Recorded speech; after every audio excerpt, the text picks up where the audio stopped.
right? It's buying this hardware equipment. So maybe it's buying it from Huawei, it's buying it from Ericsson, it's buying it from Nokia, the hardware itself. So there's so many hardware manufacturers companies, Siemens. So there's so many. Okay. Now, when you are calculating the risk, okay, in your organization, don't stop and say, you know what, I will let Huawei or I will let Ericsson to calculate the risk for their environment. No. Once you are buying their equipment and their equipment is in your facilities, then you need to really calculate the risk of the supply chain of they are giving this hardware. So this is another way to look at the supply chain. We'll look at it in more details later on when we come to the supply chain management. Okay, guys? Once we have a permission from the management to start to deal with the risk, and as I mentioned before, the most important thing for us, which is really keep us really happy, okay, as a technical engineers, is when the management really decide to reduce the risk or mitigate the risk. That means we're gonna work, we're gonna implement some technical stuff, okay? And this is the risk reduction or risk mitigation, okay?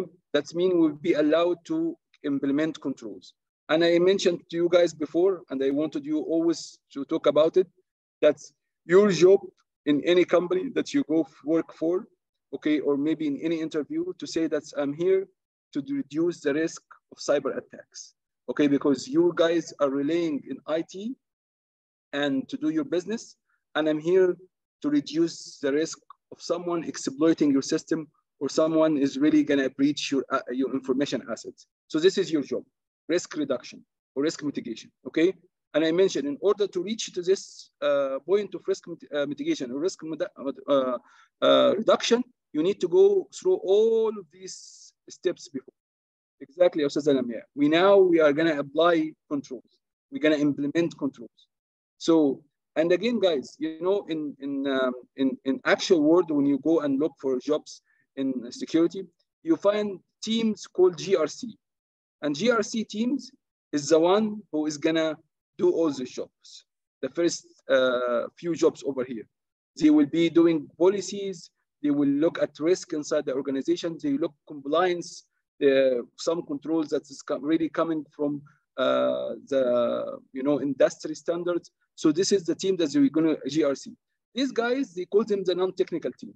Non-technical because most of their work, okay, they don't really interact with controls, okay? And then once they finish your job and they get the budget allocated to do risk mitigation, they will call a team called the implementation team, okay, or the information security engineers, or the information security system engineers, okay?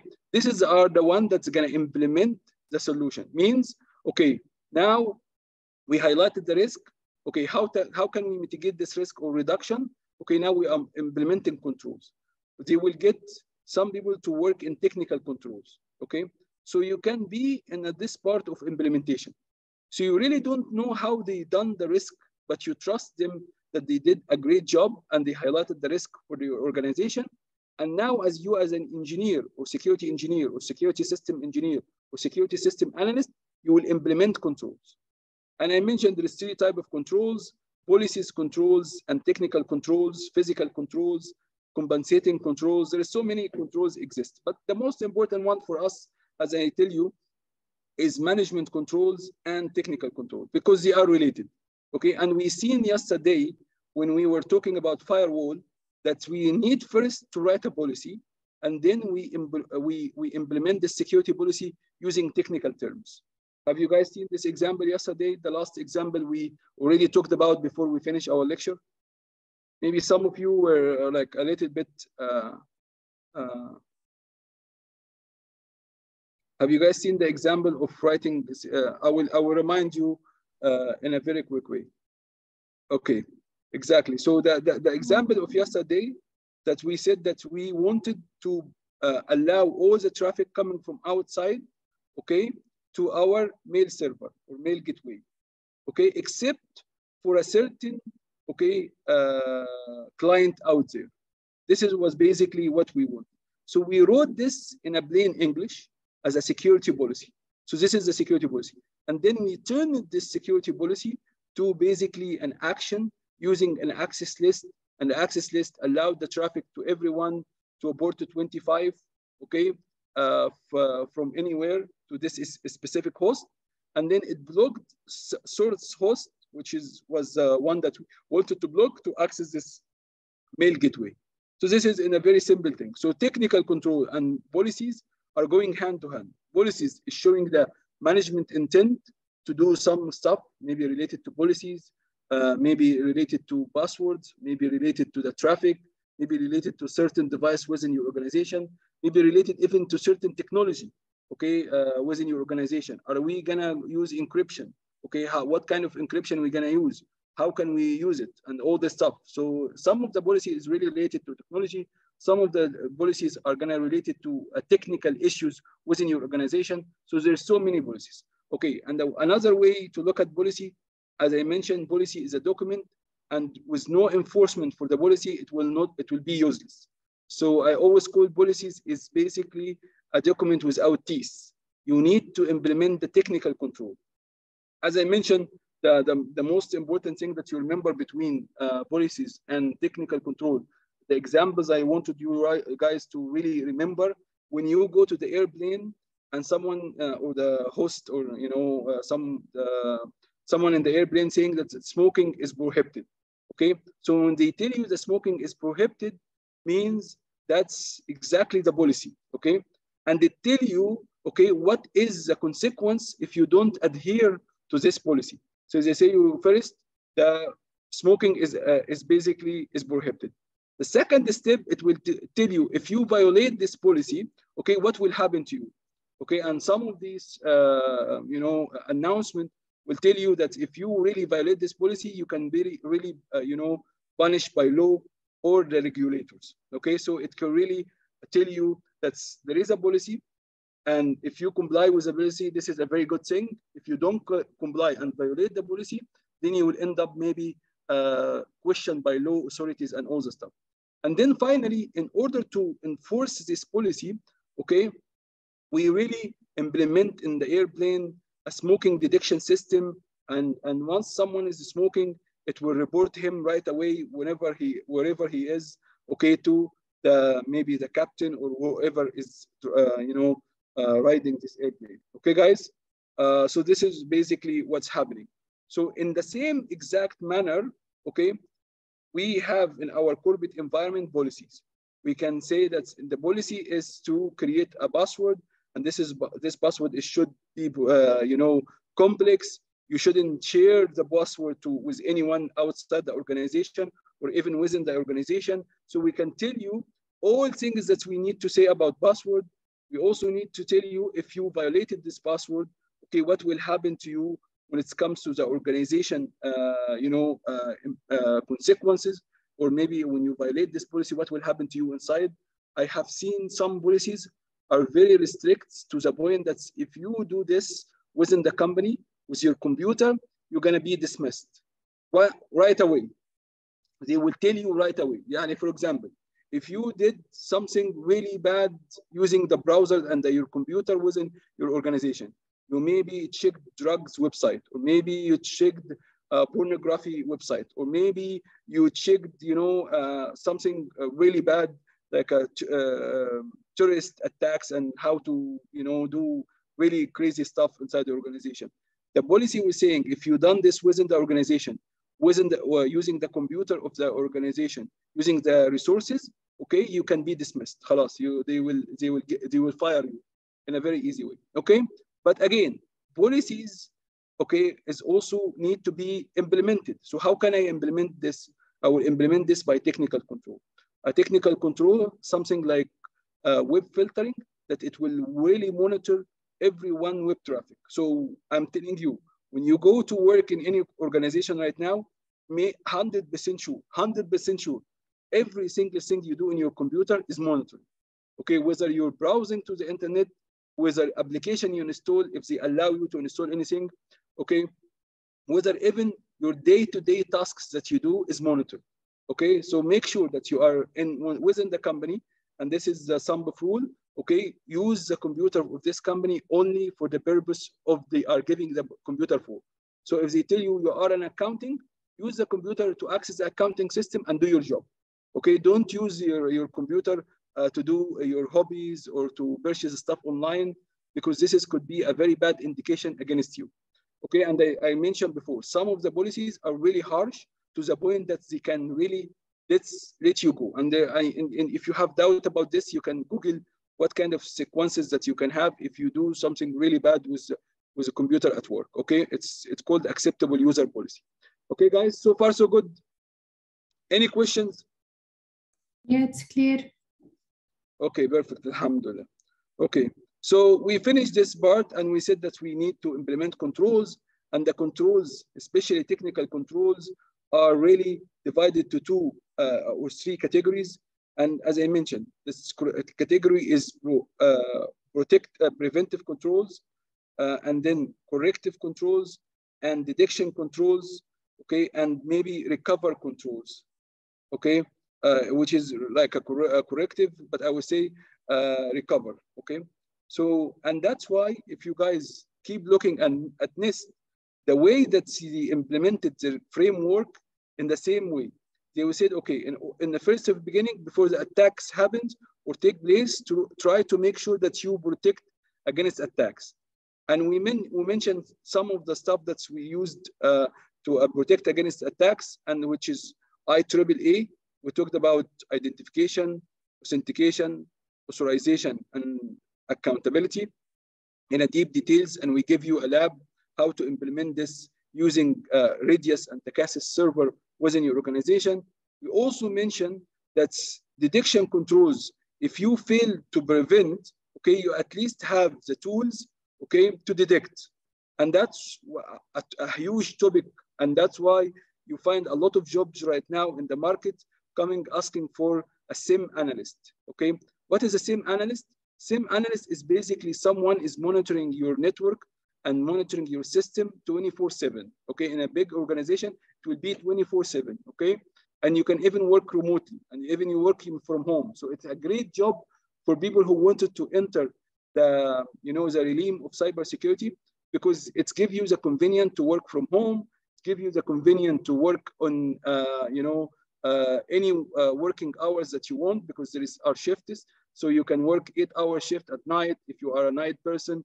If you're like a morning person, you can work at 8 hours in the morning. So SIEM detection solution and SOC analyst is really getting a lot of attention. And it's all about detection.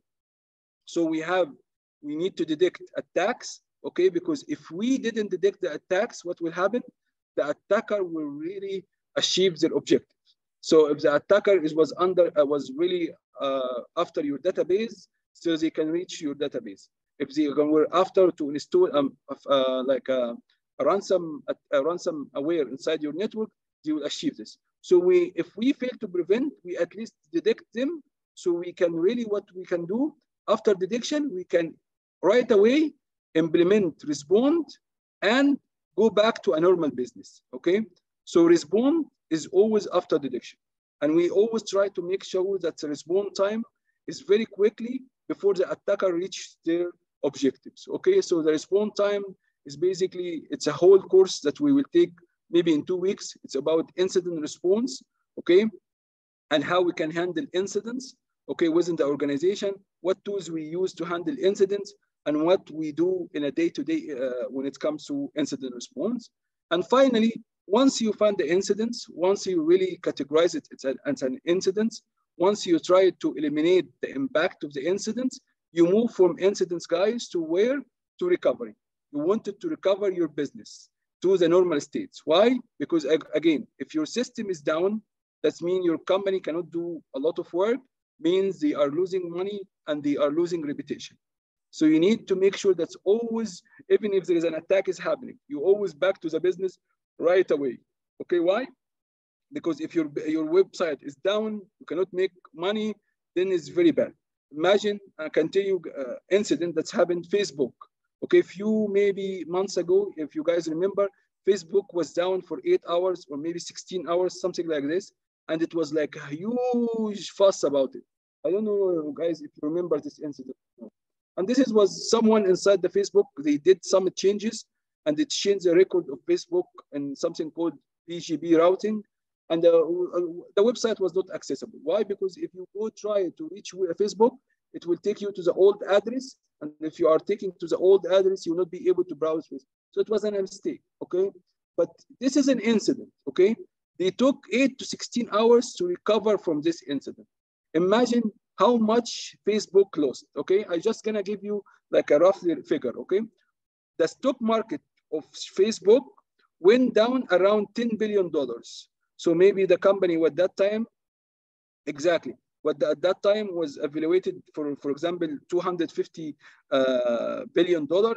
Then at this 16 hours, because it was almost 2 days, the stock market opened, okay, the stock went 10% down, okay, so maybe this is around 2.5 billions, and then it went down again one more time, 2.5, or I don't know, the total loss just was above $10 billion. You know how much is $10 billion? Okay, I wanted you to just think about $10 billion is enough amount to make Saudi Arabia or to make my country survive for 1 year. The company lost it, Facebook lost it in just a couple of days. They were down, okay? And plus the financial loss, there was also reputation loss. Everyone saying, oh, Instagram is down, you know, Facebook is down, they sucks, we don't want to use them anymore. And it's actually created a lot of bad reputation. So that can show you is one incident. If you don't really recover from this incident quickly enough, it can cause your company really big financial losses and also big reputation losses. So you need to minimize the recovery time. And that's why, inshallah, later on in this course, we'll talk about something called disaster recovery and contingency planning. But I'm just giving you like the heads up overview of everything. Okay, guys? So we finished these 2 parts so far. And then we mentioned that we need to really implement controls that can achieve data security.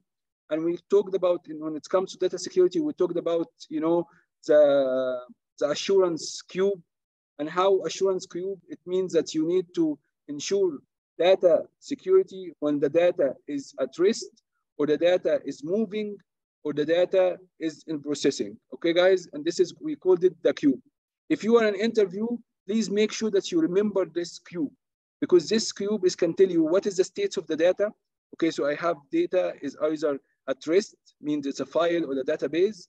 Data is in transmission or translation, is I moving from a client to a server. That's why we have networks. Okay, or data processing means that the processing time of the computers, and I need to ensure confidentiality, integrity, availability, and authenticity, and lastly, non-repudiation. Okay, and I can implement different kind of controls, whether it's management controls. Okay, after we mentioned all this, we mentioned the data assurance model. Okay, and what is the data assurance? I told you yesterday as an exercise, when you are at home or you are sitting with yourself and you find yourself wanted to play a puzzle, okay, or wanted to play something interesting, say, okay, you know what? I have data at rest, okay, and I wanted to ensure confidentiality and integrity. Okay, what technical control I can use, okay, in order to ensure data confidentiality and data integrity for when the data is at rest. So you play with this yourself, okay? And if you don't know the answer, go Google the answers. You will find the answers, okay? It will tell you a lot. You can use what maybe for confidentiality, you can use encryption. For integrity, you can use hashing, and so on and so forth. So this is a game, but this game you will learn a lot from it. And that's why we talked about encryption, and we mentioned there's a different type of encryption exists and all the stuff. And finally, yesterday, we talked about firewalls. And why I talked about firewalls? Because, you know, if you open this NIST framework and you really deep dive about data security, you find also in the data security, in order to implement data security, you need to implement something called segmentation. And one of the devices that exists in the network that can segment your network, what we mean by segmentation here, guys, that I'm gonna separate my internal network, which is the trust network, from the bad guys out there. So which device is going to help me to do data security and segmenting my network is basically firewall. And that's what we covered yesterday. So far, so good, guys? Yes, so far, so good. Okay, so we need to segment our network, and really keep in mind, I'm segmented my network for one reason and one reason only, which is I need to really to create a trust zone for my devices and really separate my devices from the craziness that's happened in the internet. Okay, and that's why the firewall, I told you, the word firewall coming from something, a fireproof that stops fire to really spread into your rooms or to another rooms. So that's exactly what we do. We have a lot of attacks, a lot of bad guys out there, okay? And we wanted to stop them to get into your network. So we're creating a fireproof wall that it will stop the threats from just going to your network. And that is what firewall is all about, okay? But I told you, the granddad of firewalls, okay, before they created the firewalls and the idea before firewalls, was two technology that they combined together to create a firewall. One technology, which was very important, is VLANs, okay? Another technology is basically access list. Both of them are really the granddad of firewalls, okay? ECLs. And we talked about ECLs and VLANs yesterday, and have some of you guys, mashallah, Shaza, and some of you guys also already yesterday talked to me right after the session and at night about VLANs and how VLANs are working. And I found it very interesting conversation, because this is what we really need to do. After we finish from here, guys, I cannot tell you everything. This is for grantee. I told you, this course, just the firewalls and the type of firewalls and type VLANs and type of access list and how to configure firewall, how to configure VLAN, how to configure access list is an entire course that we give usually in university. Entire course that takes around 2-3 months.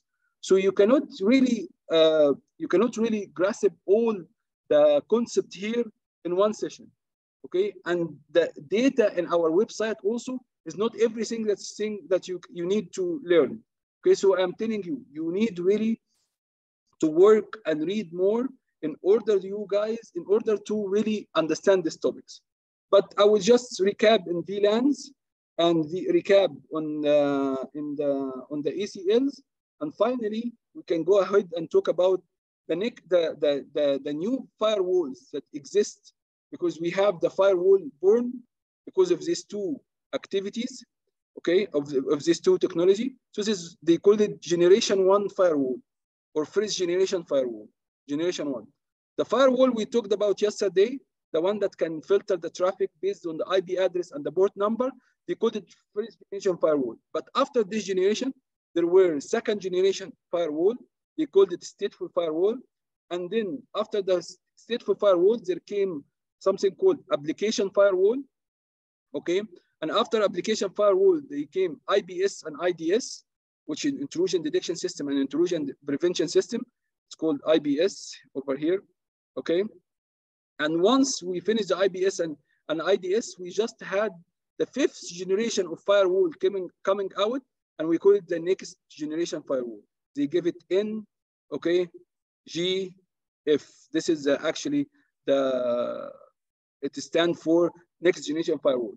Why I will explain all of this generation number 2, stateful firewall, and then you have application firewall. I will give it A. Okay, IDS was 3rd generation, or second, third, yeah, sorry, 4th. Okay, this is 4th generation, and lastly 5th generation. Okay, because you in the interview, guys, okay, they will ask you about all this kind of generation. They will 100% in the interview for cybersecurity engineer, cybersecurity analyst, whatever you call it, any interview that you will have in cybersecurity, you can expect knowledge-based question about firewall. Okay, guys? So far, so good? Yes. Okay, perfect. Let's just try to cover this quickly and finish the recap before we go for a little break. Okay, so what I said yesterday about VLANs in a very simple way, that you have one single hardware and then you started to divide it logically. Okay, so you divide the single device here logically. Okay, when you divide the single hardware logically, it acts as two different switches. Okay, so the guys over here, okay, that connected to this part of the switch, they were not allowed to talk to the other part of the switch, as if I split the switch to two parts. And this is what this VLANs is all about. And that's actually what the firewall will do. The firewall is one device, one hardware device, but when I configure the VLAN on the hardware device in this switch, in this firewall, it will act one piece as an external network and one piece as an internal network. And they cannot really communicate to each other except if I decided to tell them how to communicate to each other. But in general, they will not. Okay, they will be like a completely different two networks, and that's why VLAN's concept is important. And I mentioned yesterday that VLAN is important when it comes also to performance. Okay, instead of purchasing more hardware and more costly switches that I needed for more users, I can split my switch to more logical VLANs, and I can use it. I can use one switch to really to connect different users from different departments. Okay, guys, so far so good. Okay, and we mentioned also access list. And what is an access list in a very simple terms? Access list is basically how to control the traffic coming in or going out to your network. Okay, how to control the traffic? Okay, we can control the traffic or monitor the traffic with filtering the traffic based on the IP address and based on the port number. Okay, so if I have this guy over here, okay, this is going to be a router or a firewall.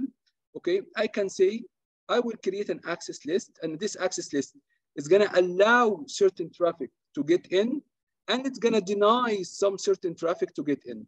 Okay, according to what? According to the rules. Okay, imagine this is going to be my rules that I will write here. And every single traffic coming to my device, he will go check with the rules list. Once I find matching rules, I will allow him. If I don't find any matching rules, we mentioned that every single access list comes with something called what? At the end of the access list. Who wanted to win 100 Riyal? It's gonna be implicit, so everything is gonna be denied. Okay, bravo. It's called, yes, implicit deny. Okay, one word. Okay, we'll take 50 Riyals because you had half of the answer. Okay, so implicit deny means that if no matching rules at all, if I couldn't really match the traffic with anything, I will come here and have a block. Why? Because I don't want the known. I wanted only the known good. If I don't know it, okay, it's bad. I don't want it my network. It might not be bad, but it's I'm assuming if someone is sending me traffic, okay, and I don't know anything about it, it's bad. And this is very precaution action to look at things. Okay, guys? So we understand why implicit deny is there. I need you to understand. If you understand, you will never forget. If you just try to memorize, I can assure you, next day, khalas, done, bye-bye. Okay, guys, to understand why there is an implicit deny over here? Can I have yes or no or maybe? Yes. Okay, how about anyone maybe? Why we have an implicit deny? I didn't understand. Okay, perfect, very good. Just for non-known. Exactly. Yeah, exactly. This just because I'm assuming that it's a malicious traffic. Okay, so how it works, says how it works, why there is an implicit deny. So I wrote a policy here. The policy saying, okay, you know what?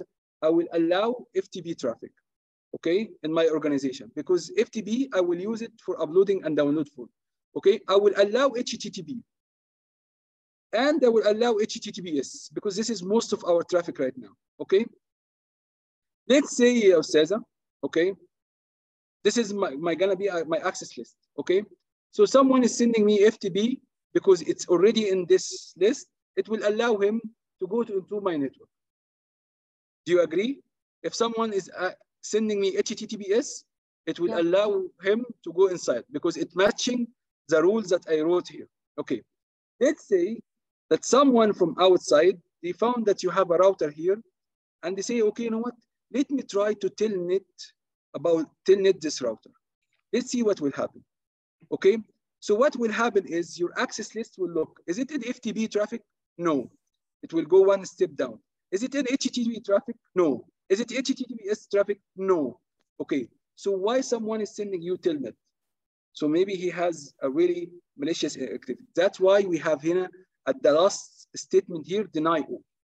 We don't want this traffic because we really specify what traffic we consider it good for our organization. Anything else, I'm sorry, I'm not gonna allow it.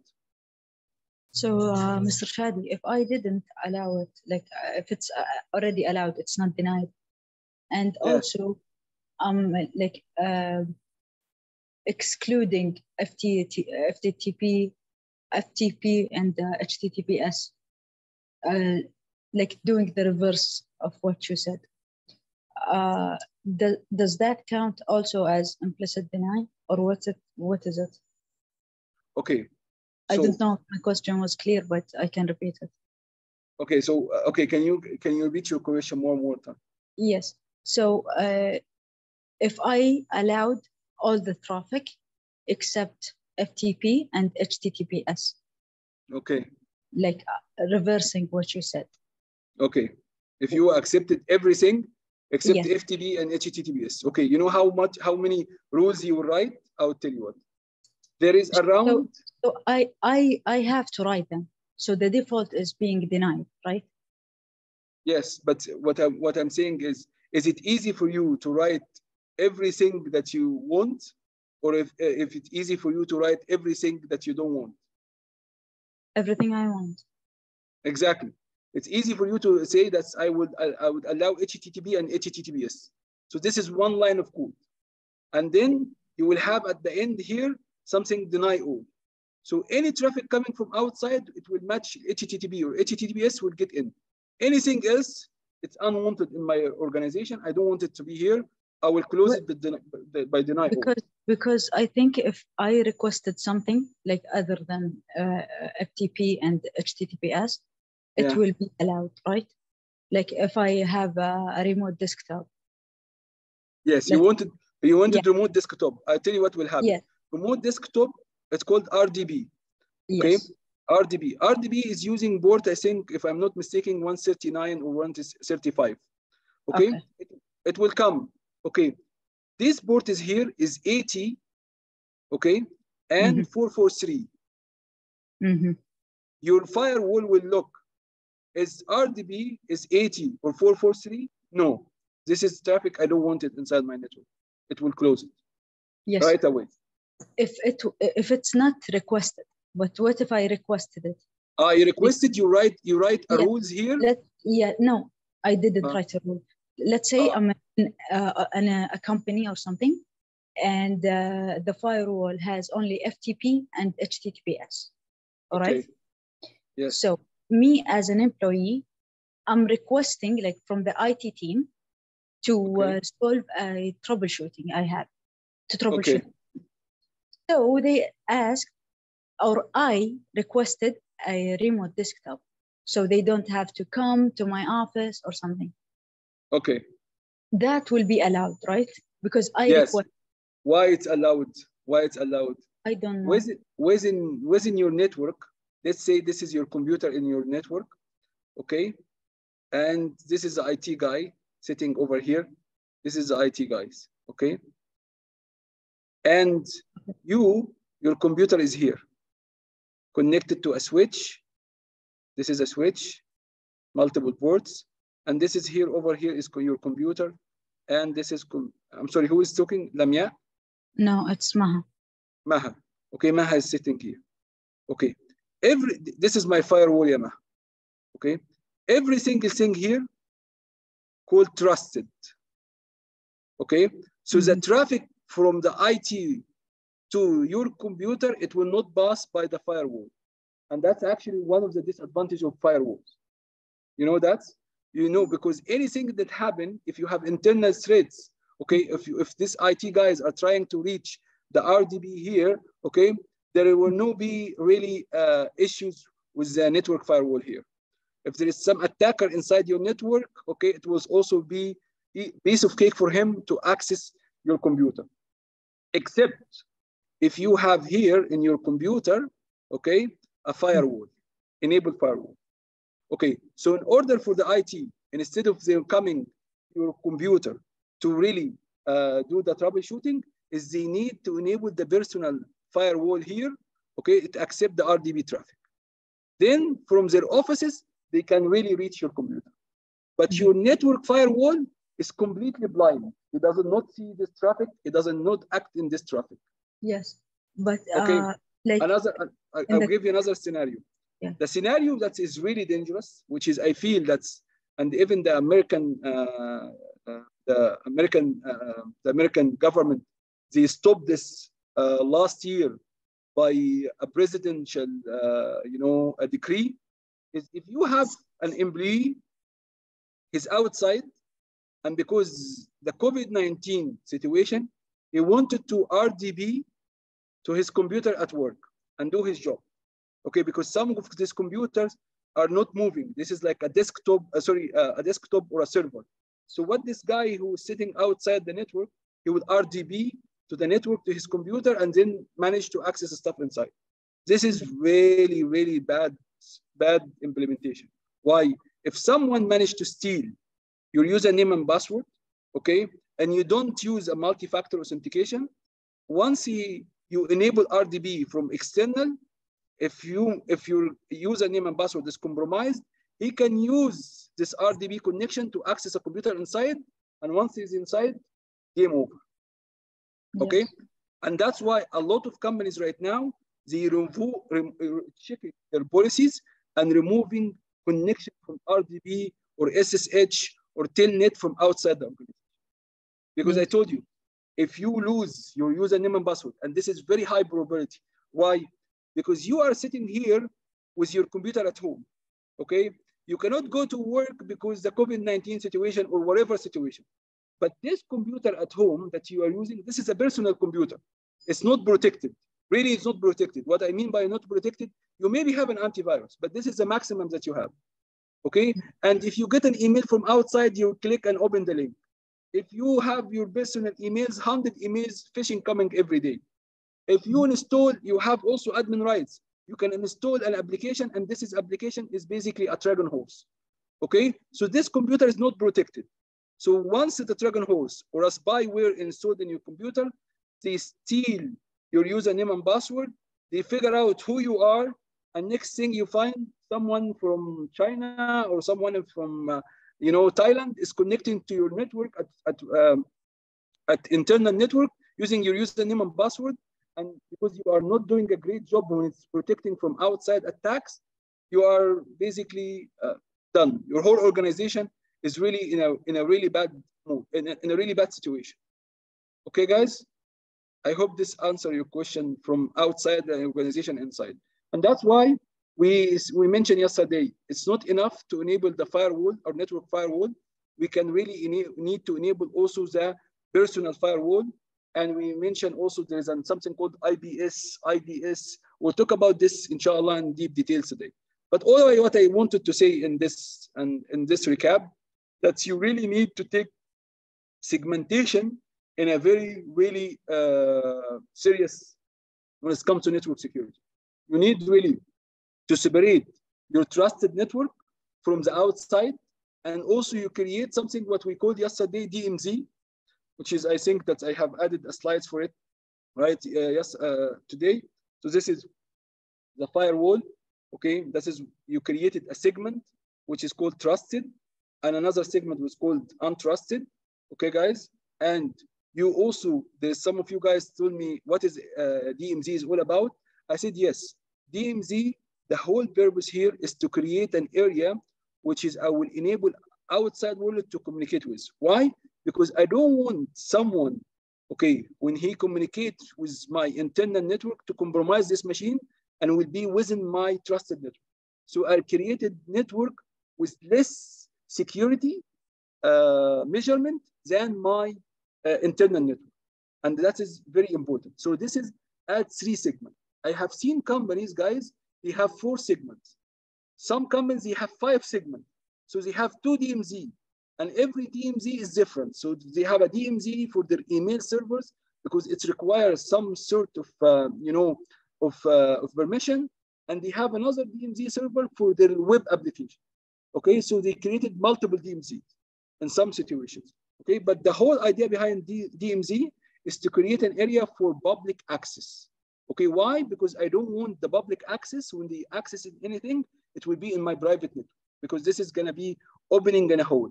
Once someone compromise my web server, and this is very common, the attacker techniques, most of the attacker techniques we'll see later, they wanted to compromise a web server so they have a foothold. Once they compromise the web server, they will start to move inside your network or to start to do something called buffeting the attack. Okay, but again, if that was an internal network, this is going to be really bad. But if it's in DMZ, it's at least will give you enough time to really respond to this attack before it really has a very bad impact on you. Okay, guys, so this is what I wanted to show you so far. And we mentioned also yesterday, there is some techniques to protect the network in the MAC layer.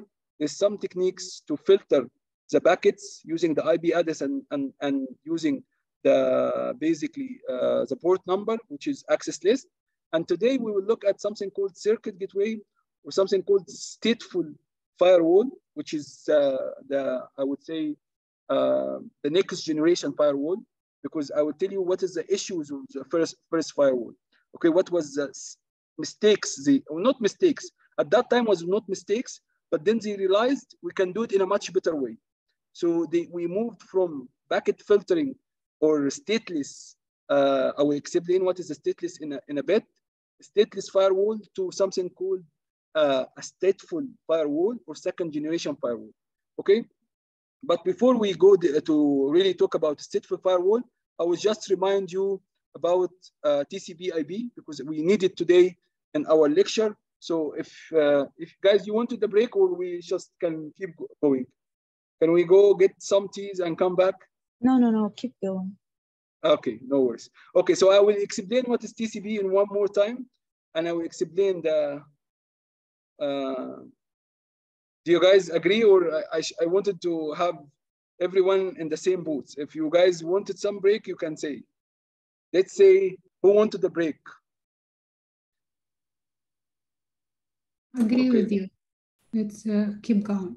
Thank you for you. Okay, no need. Okay, mashallah. Okay, mashallah. That's you. Most of you guys are fresh in the morning. That's good. Okay, so what is a TCP?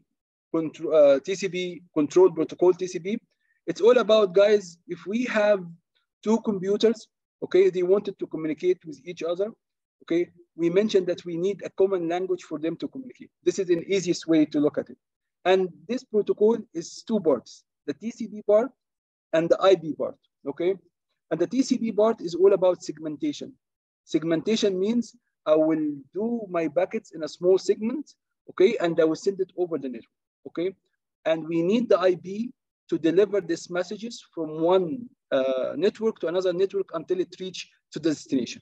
Okay, so what happened here was I didn't mention this part before, but it's time now to mention this part. I told you about if we creating data, if we are browsing a website, okay, I need to specify which port number I will talk to the other website. So I need to say the destination, okay, port. So if I'm talking to port 80, that I'm talking to HTTP, and I'm talking to port 443, I'm gonna also talk to HTTPS.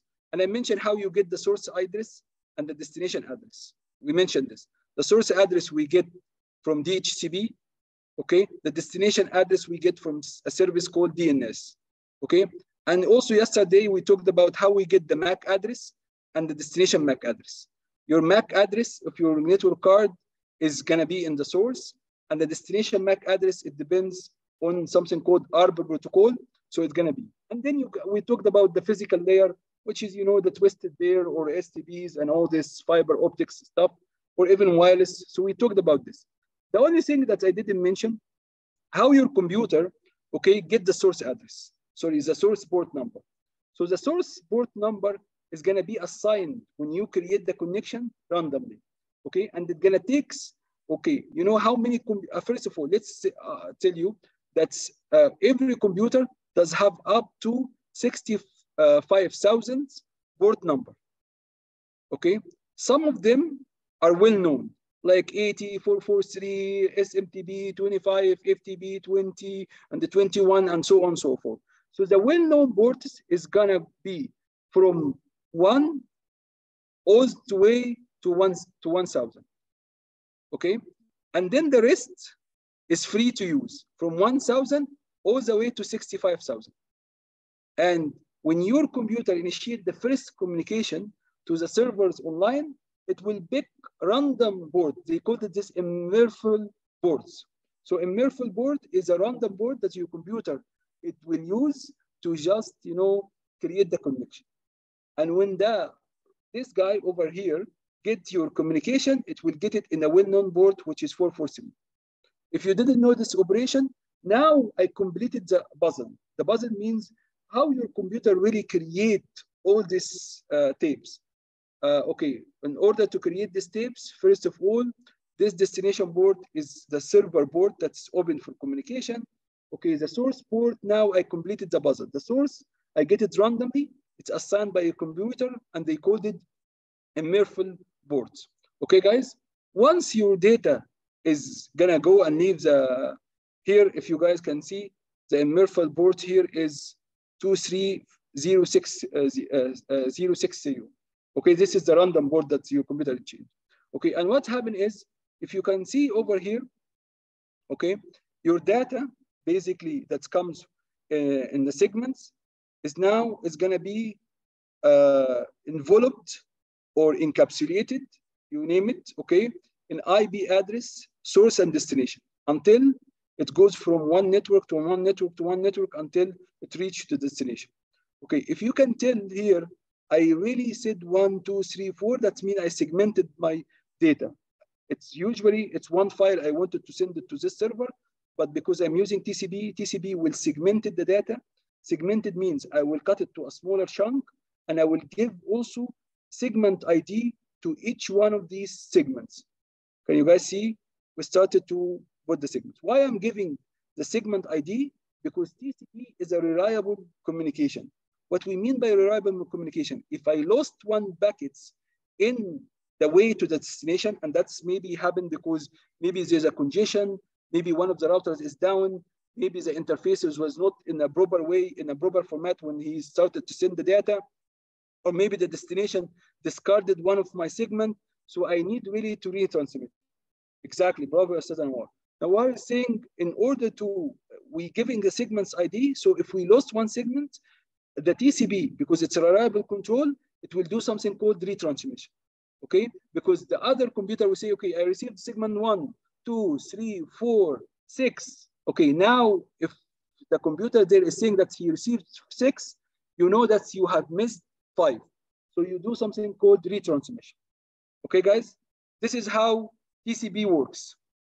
And that's why we use TCP for most of our communication.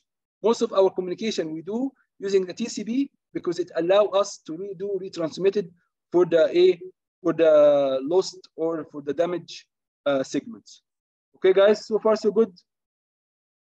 And we do this in layer 4, okay, because the IP packets doesn't have any techniques to do error detection and correction.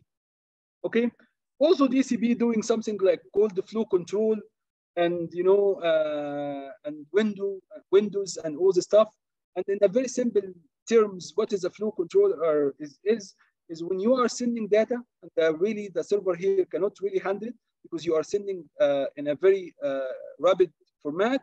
The flow control, the server will say, you know what, now I have so many connection and I would like you to slow down. So when the client get this message, he will slow down. So this is what we call flow control. So actually TCP is doing more than one job. It's really, it's really creating the segments. It's really follow up for error corrections and error predictions. It do flow control, it do windowing, and so many things, and it do handshake. So we already talked about these things before, but I wanted just to remind you about all the stuff because the topics for today is all about this stuff. Okay, so, and this is how the communication is done. Okay, from the client perspective, you need to add the source IP address. Okay, this is your source IP address. You need to add the source port, which is in this case is a random port. We choose it. Okay, and we need to add the destination, which is the server. We need to add the destination port, which is a well-known port for this service, whether it's 443, whether it's 80, whatever. Okay. We need also to understand the direction of the communication, because the direction of communication, it will be very helpful in 1 second. So what is the directions here? If it's leaving your computer, it's outbound. But here for the servers, to consider it as what?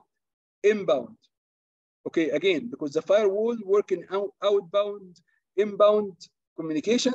Sometimes they called it ingress, outgress, but it's the same thing, outbound and inbound. So if you remember, it's easy for you, outbound, inbound, we can stick with outbound and inbound, but it's called outgress and ingress in firewalls. Here, the communication is leaving here. So this is, we'll call it outbound communication. Okay, when it reach this guy over here, this is considered, okay, inbound connection. Okay, when this guy, when the server reply back to you, okay, it's called outbound from the server, but for the client here who initiated this, it's called inbound. Okay, guys? So far, so good? Yes, nice. Okay, perfect. So we know now 2 things. We know that we need to add source and destination port. We need to have our IP address and the destination address. We need to understand there's something called directions, which is basically the direction that our communication is gonna flow with, okay? So this is also very important. Okay, let's see when we have a stateless firewall. What is a stateless firewall means? It's only look at the packets. It doesn't really care about the actual direction. So how many rules? Let's say that I implemented firewall here. Let me show you where is the firewall. The firewall will be implemented here. Look at this. I'm sorry, I just wanted to move this. This is a firewall. Okay. The firewall, when I create a firewall here before the server, I need to create how many rules? I will need to create one for the inbound connection, okay, and one for the outbound connection, right? What is the rules? Is the security policy. I know that some clients will talk to me over port 443. So I will need to create for them rules saying, if you have an inbound connection, okay, for 443 from anywhere in the world, I will allow it, okay? But then this is not enough. When I get a connection, I need to reply back. If you get a sync message, you need to reply back with sync ACK, right? If you get someone is asking me for my web page, get me this web page, I need to reply back. When I reply back, I will go to my firewall and I will create another connection. But this connection is gonna be outbound rules. And the outbound rules is saying, when I communicate, okay, to external wallets, it should be also allowed. Right? Do you guys agree? Yes, right. Okay, perfect. Let's look at this. If I have another server here, let's say this is a Windows Update server. Windows Update server, that's like Microsoft updates. If my computer is here, the server wants to get the update, I also need to go over here and create how many rules for the Windows updates to be installed in my computers. I need to go in the firewall and create 2. This one over here is gonna be me requesting the updates, okay? And this one over here, which is gonna be inbound connection, this is I'm getting the updates to my server. So how many rules? Also 2. So with every single can connect to more than one server by one port. can connect to more than. Okay, now you mean the servers are here having different ports? Is that what you say? Yeah, I mean this server which connect to the other server and the laptop is have the same port for both of them. Like in this case, you mean this one 443? I'm sorry, I didn't get what. Okay, let me explain to you how ports number is working. Okay. Oh yeah, I know. If you are initiating the connection, you will get a random port. Yeah. Okay, but the destination, okay, the destination. I'm sorry, I will explain this one. If you are initiating the connection, you will get a random port, which is 13,000. But the destination port is well-known port, which is 443 for HTTPS. When you're replying, okay, you're replying from 44. This is going to be your source, and the destination is going to be what? The port that's open randomly in your computer when you initiate this connection. Okay, clear? Yes, clear. Okay, so the first issue we found it in this stateless firewall, that with every single connection, guys, I need to create 2 rules in my firewall. Okay, one thing that's also we need to really look at, just let me move on from this area so you guys to see the other issue is, okay, the other issue over here, okay, oh, sorry, another issue, sorry, I wanted to show you another issue before we go to stateful firewall. Okay, another issue that you guys need to remember is, look at this, when I reply back, okay, can I say that I will reply back over a certain port?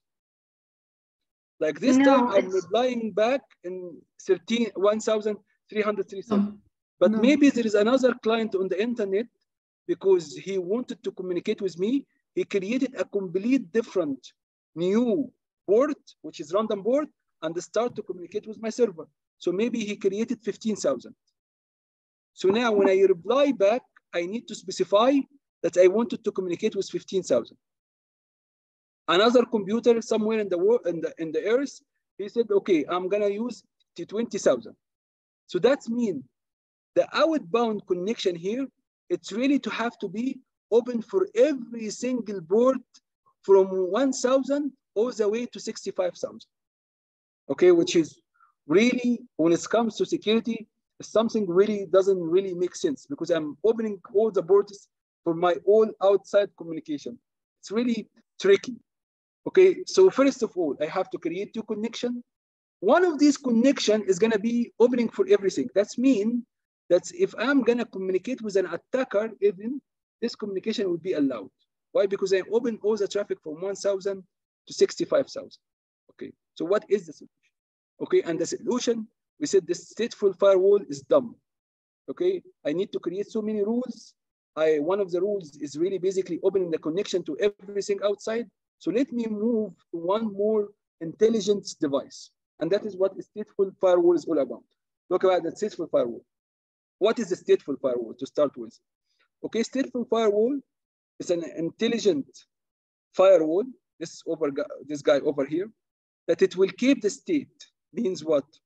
Okay, means if someone opened the connection, okay, with me, okay, I will keep this state in something called a state table. Okay, I will create a state table in my firewall saying who created the connection, which source IP address, okay, which destination IP address, which port number he communicated with me, which port number he wanted to reach, okay, and the status of this communication. Okay, all the details, everything about this. So everything here, okay, I will keep it here. Once this communication is allowed to end, so I have one rule for allowing this communication. If I will reply back, I will use the stateful table. If I found this stateful connection here, I would, by default, the firewall will create a connection back without creating any rules. Why? Because he found it in his stateful table. Again, when I got the first connection, I will create a stateful table or a state table. A state table is basically saying who is communicating with me. Okay, so I will create only one rule to allow this communication to happen. So this is going to be an inbound rule. Okay, we said this in the other one, the old one, I need to create another one called outbound. No, you don't need here, because when you reply back, the firewall will go and check the state table. If he found the connection here, and because I allowed this connection before, he will allow the traffic to go back without any fuss, without any other rules. Okay, do you understand why stateful firewall is good? This is one thing. Okay, the other thing I mentioned, that in the old firewall, I need to say that outbound connection need to be open from port 1000 all the way to port 65,000 in order for this connection to happen. But this is not a case right now, because the firewall, when you reply back, he will go and check what was the source port number. Oh, 13,000. Okay, I will reply to 13,000 only. So it will create only connection with the 13,000. I don't have to open a rules for all the ports from 1,000 to all the way to 65,000. Again, I know this is the first time maybe you saw this diagram or to understand what is to see actually a stateful firewall, but this is what is stateful firewalls are about. What we have issues with from the old slides, okay, is for every single connection, we can see the administrator is crying here, he needs to create 2 rules. Rules number 1 for the connection in, rules number 1 for the connection out. Another one coming here, I need to create 2 rules. You know, that is gonna be a nightmare, okay? So this is what really make this firewall over here, the stateless one, or we called it bucket firewall, is first generation, died. You cannot find it anymore, خلاص. Dead, sorry. So again, and another issue that we find in this old generation firewall, they called it the first generation, is when I create a connection back, what happens is I don't know which the port, because I don't know the state of this connection. I don't know anything about actually. I will say, okay, I will open the communication to anything from 1,000 to 65,000, because this port is going to change every time. Okay, so this was an issue with my old firewall. So how can we solve this issue? How can I write only one rule? Okay, in the stateful firewall, they said easy. Now we'll increase the memory for this guy, for this firewall. So he will be able to hold something called the state table. Okay, if you wanted, if you wanted to see the state table, how it looks like, I have actually a picture for it. So let me go and show you the state table. This is the stateful filtering, how it's done. Okay. If I wanted really, I'm sure that I have added. Oh, sorry, this is ridiculous. I'm sure that I have added somewhere. Okay, it seems like I didn't add it. Okay, but I am the explanation that I was giving you guys. This is exactly what happened. Okay, so let me show you. Yes, this is the rule sets. Yes, here. I'm sorry. Here, this is the dynamic table. Okay, the dynamic table in the firewall will be the source address. Okay, the destination address. This one is using TCP or UDP. The port number that's coming from this guy, which is random port number, and the port number for the destination. Okay, guys. So this is how the state table it looks like. And then sometimes they add one extra tab here, and it mentioned the state is established, mean the connection already happened, or it's not established, or listening, or whatever. So this is what a state table looks like, and it's dynamic. Dynamic mean with every single connection, it will add one entry in the state table. Okay, guys. So when this guy initiate the first communication here, over here, what happened? It will say, okay, you know what? Okay, perfect. I will add this state. This is his source. This is the destination. This is the TCP. This is the port number, and this is the destination. Okay, so far so good. Okay. The computer will check against his rules. Okay, the rule saying here, if anyone from the source talking to anyone from this destination, so anyone including 200, okay, over TCP, over port 80, it's allowed. That's mean when I come here, I will check the connection against my rule set, or we call this security policy. Okay, if it matches the security policy, I will allow the communication to continue. Here, it will create a state over here, entry, and then it will manage to reach to the server. The server now will go and respond. So maybe you are asked for a certain web page. Now the server will respond back with 5. Okay, once it reach here, okay, in the old generation firewall, it should check the output security policy. But now, this time it will not check, because what? I have a state table. I will go, oh, I found the entry here in the state table. Then I'm allowed to talk to him back, and I will send the reply right away. Okay, guys? I hope this makes sense now when you see the whole diagram. If the data packet conforms to, okay, and then to the rules, if it's judged a safe and is allowed to pass through. Yes, El Hanouf, the answer for your question is yes. We do every single thing here in the firewall according to the security policy. What the security policy is the rules. What rules we have? Oh, we have here allowed this guy over here in the right-hand corner to speak to any server within this network, because I have added already /24. Okay, over protocol TCP and with these 2 port numbers. If this guy over here tried to reach this server over port 25, what do you think will happen? This is a question for Hanouf. What do you think will happen, Hanouf?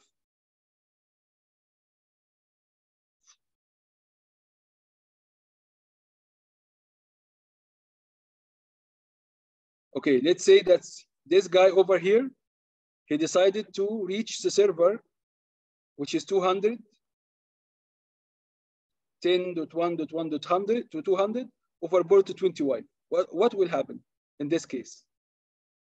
You need to check what? The rules. The rules, exactly. You need to check the rules. Yeah. And what is the rules is saying? It's not gonna accept 25 because Why? Because the rest is denied because of the implicit. Yes, because there is another thing here. We don't see it. It's called deny any. Implicit deny. Deny any. So it will try to match in the first row. No, this is not the port 80. It will try to manage to match port 443. No, this is not 443. Okay, it will be denied. Why?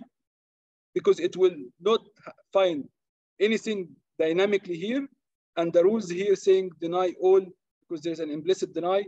This message in this case will be dropped by the firewall. Okay, guys? I have a scenario. Say. Yeah, so sure. If there is an attacker came with the same traffic, the same IP address and with the same ports. Yeah, cool. This is another scenario that I already I will explain in 1 second. Okay, so this is yeah. So how did you like know he's an attacker? Okay, okay. I got what you say. So this is what Bassam is asking about. Let's say that an attacker knows that you have a port 80 open, okay, and port 443 open, okay, but he's an attacker and he wanted to start a communication with the server, okay. The server will check the rules and will also consult the state table. if they cannot find you before in any one of these state table, it will drop the connection. I will give you this example so it can really, clarifies this point for you. Okay. So let's look at this. When we have this guy over here, .50, is talking to this server 3.4. So he's gonna create this packet. Okay, the packet saying this is the source port, this is the source IP address, this is the destination port, which is 1525. Okay, and this is the destination IP address, which is this one over here. So let's say that you are sending this message. It's allowed by the policy, okay? Because there's a rule saying that you can really reach the server. So you get here. Once it gets here, it will create, dynamic state on the firewall. It will create dynamic state with all what happened. Who is the source, who is the destination, and everything. And when you reply back as a server to this guy, because you have a state here saying who's the source, who is the destination, it will allow the traffic to go back. So here, the source is going to be your port. The source IP address is going to be the server. The destination is going to be the port who is creating this traffic in the early beginning. And the destination is going to be your IP address of the client. So now we have a normal conversation, okay? And there is a state saying that we had someone send a message and we have respond, okay? So this state is complete, established, done.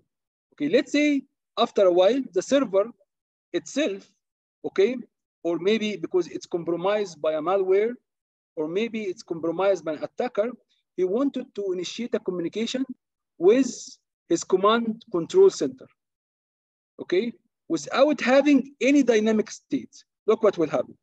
Okay, first of all, the source is the same, the IP address is the same, but it's trying to communicate with this computer with a different port.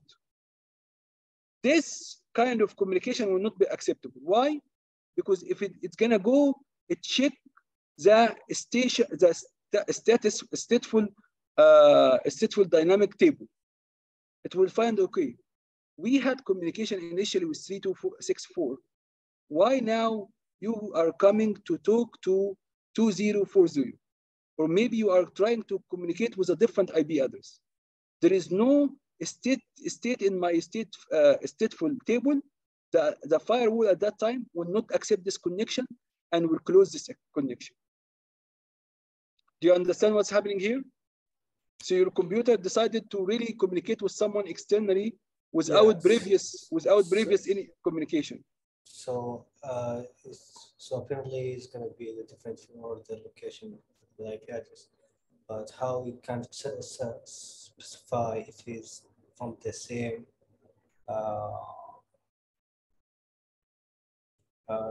factor. Again, okay. So you're saying right now we can specify him by the IP address for his location or the port that he get that he came from.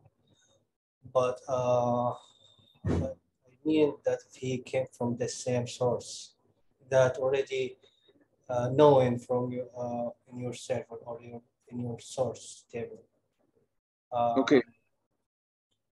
So you have a state table. So if he, in this scenario, if he is came from known source or destination, so he cannot deny he might be one of the organization here.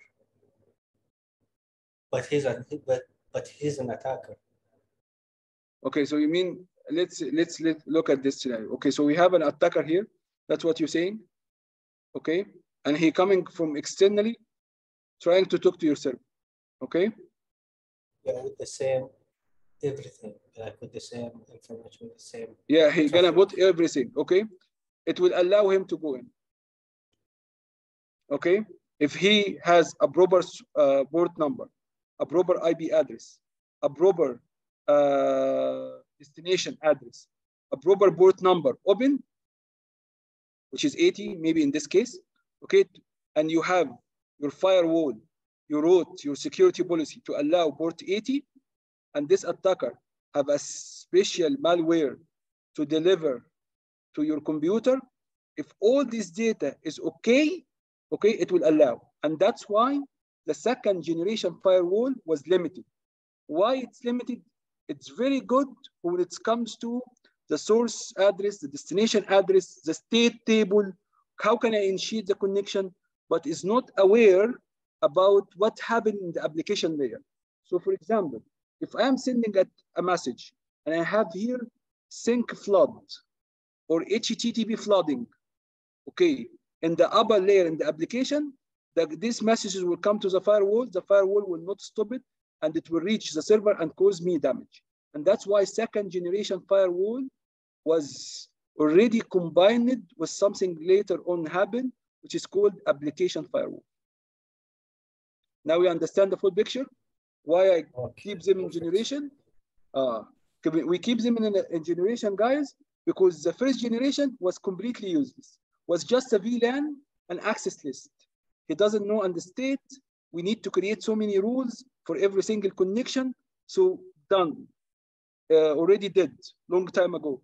The second generation firewall become more aware about the state connection. The state connection saying, who established this connection? Okay, what are we allowed to really reply back without any rules? And it was really good at that time. This is, I will tell you, the stateful firewall was very good at my time, which is 2011, 2012. Everyone was using a stateful firewall. But then later on, the attacker realized that we can really fool this firewall. How? If we can really implement attacks that happen in the application layer, like a SQL injection, like injection for a script, or maybe HTTP flooding, or maybe any kind of attack that happened in the application layer.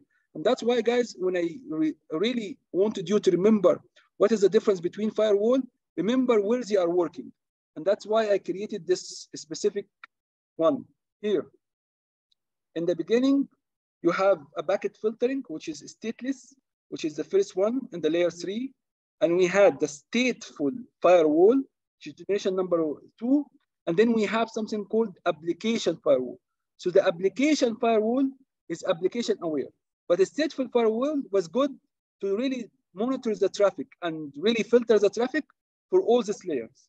Above than this layer, he is completely blind. He doesn't know if you are talking HTTP or you are talking HTTPS or you're gonna send SMTP messages. He doesn't know anything. And he cannot have any techniques to really inspect your data. And that's why, guys, if you look at how this lecture is being designed, after I finished stateful firewall, okay, I went to right away WAF. WAF is web application firewall, okay? And I mentioned what is usually the right sequence is we go first generation, second generation, third generation. And that's why in interviews now, guys, they will ask you a question about WAF. Why? Because this is what we are using right now. But we're using it right now combined with the stateful firewall. So we didn't get rid of the stateful firewall yet. So the stateful firewall is good to filter the traffic until layer 4.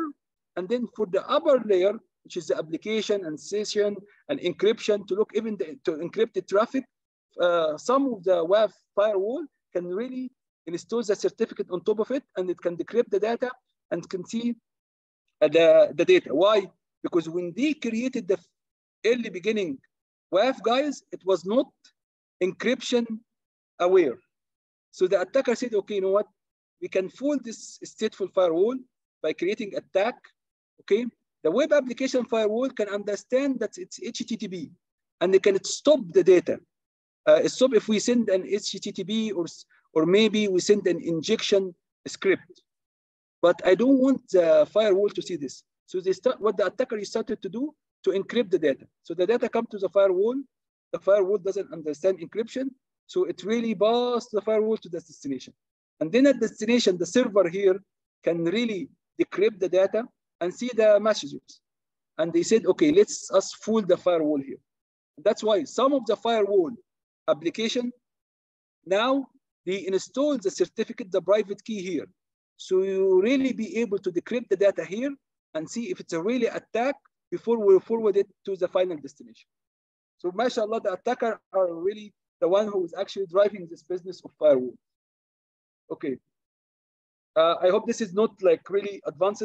We still, Bassam question was opening the door for the next topic of web application firewall. So here the web application firewall protect a web application or web server.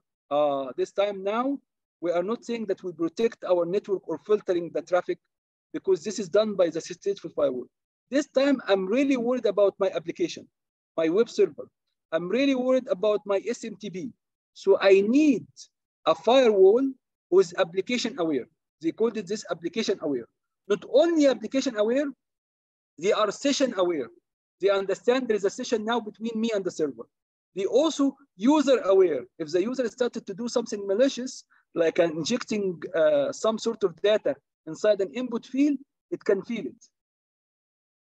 Okay, so this is the big picture. We're taking it step by step.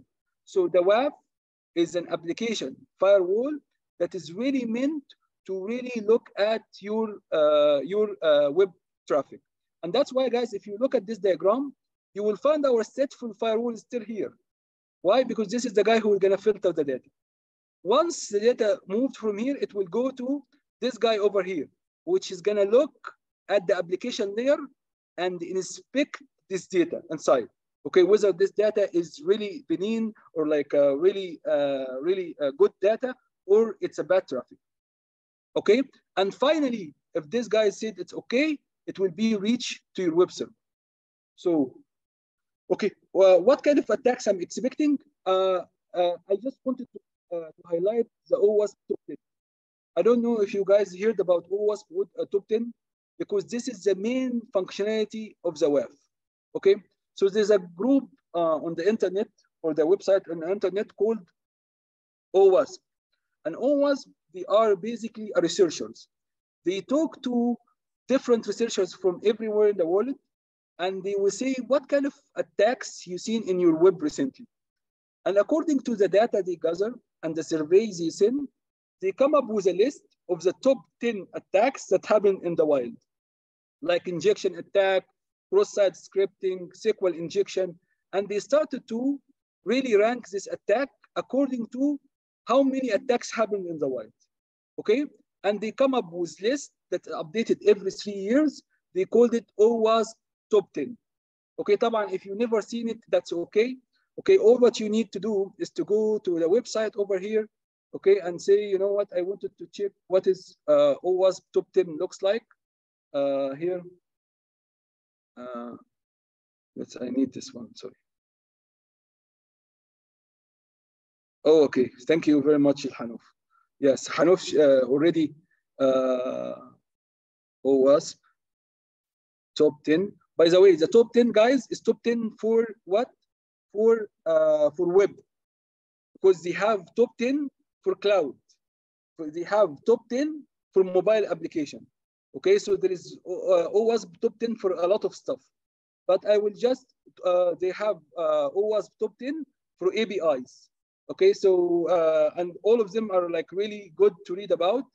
And with every single thing, the first one is broken access control, cryptographic failures. If your cryptographic is not implemented in a good manner, injection, insecure design, security misconfiguration, and so on, until we reach all the way to the 10.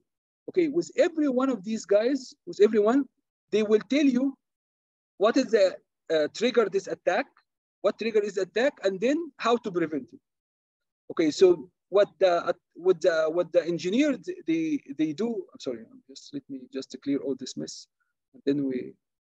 So what the application firewall vendors will do, they will read this attack. They will read the indication of issues. So if someone has already sending JavaScript code, that's an indication, and cross-site scripting, how to prevent it. So the vendor will start to prevent this using the techniques that exist in the firewall. So once it is blocked, it will not ever reach your web application. but that doesn't mean that you leave your web application susceptible for this attack. So in order really to protect yourself from this OWASP top 10, you need to implement the prevention technique on the web server and let also the WAF to have also implementation to stop this attack. Why? Because as I mentioned to you guys before, I need to build something called defense in depth. So even if my WAF is not updated or something happened to my WAF or it's down, my web server can stand or can withstand an attack. Okay, so don't say, okay, you know what, I have a WAF and I don't really have to care about cross-site scripting in the server. So what happens if one day your WAF stopped to work? You will allow someone from outside to really exploit this vulnerability. So you need to implement your security measurement or security control in the server side and in the WAF, okay? Also, it look at the credentials. When someone is sending so many credentials, like a brute force, it can detect this brute force, okay? And it can lock him. It also uses something called IB intelligence. IB intelligence in a very easy way that some websites are malicious, okay? And because it's malicious, they are sending a bad traffic to my web server. So when I use this intelligence, I got the intelligence, this website is bad, I will add it to here to an access list and I will block it. So this is also another thing that's do. And as I mentioned, WAF is aware about your session, the users, and application aware. Application aware that's maybe you are using web server here. Maybe someone is using FTP. Maybe another one is using SMTP. So it really understand what is SMTP is all about. What messages I really need to accept and what is messages is not acceptable. Yani for SMTP, the most of the time, the mail server will send a hello message and waiting for a reply in a certain format. And then they started to send the mailbox they look for and they started to look for in the organization. So if the WAF find anything suspicious or any parameter here is suspicious, it can block this traffic. And that is why WAF is important. If you wanted to complete the security posture in your organization, you will need your stateful firewall and you will need also your WAF application, web application filtering. Okay, guys, so far so good. And this is Yes. over here, the protocols that I can look at, HTTP, HTTPS. And I mentioned to you guys, in the early beginning, they were not respecting the HTTPS. Why? Because the certificate was here in the server. You remember when we mentioned that about certificate, we mentioned that the certificate, there's two certificates. One is called private certificate, which has the private key, and one is the public certificate, okay? And both of them are in the server. One is used to be sent to the end user, and one is used for decrypting the data. Okay, so in the beginning, the attacker will find out, okay, now if I send any attack in HTTP format, okay, this guy over here will block it. Okay, so what can I do? So the attacker started to implement HTTPS traffic. Why? Because they think that WAF is, they believe the WAF cannot really understand the traffic, because what happened is the only server can really, you know, can really decrypt the data. So I can really fool this WAF server. So, but what we end up doing it, some organization, they moved their certificate here in WAF. There is an area here to implement the private key here, so that all the data will be decrypted here before it's sent to the web server. Some organization, they implemented something I promise that I will explain to you later on. It's called HSM, okay, which is HSM module, is a module to save the private key and give an access for your WAF to the HSM. So the key now is not with the server. The private key is not with the server. The private key is not with the WAF. The private key is in a very protected hardware device called HSM. And the HSM will only allow the WAF to use the key during the decryption, but the WAF itself will never have the key. And this is a more even protective approach to really keep your keys away from the bad guys. Why is it here? The end of the day, WAF is a device, and someone maybe can compromise this device and reach to your private keys. So let's keep the private key in a very secure location, and that's HSM. Inshallah, and when you guys, when we have time by end of this week, we will look at the HSM and why we use HSM in the networks. Okay, so far so good. Any questions, guys? Okay, That's and okay. Can I get break? This time I will say I will want a break. Because if I give it to you guys, you'll say, okay, no break. Okay. So I will get like 15 minutes break.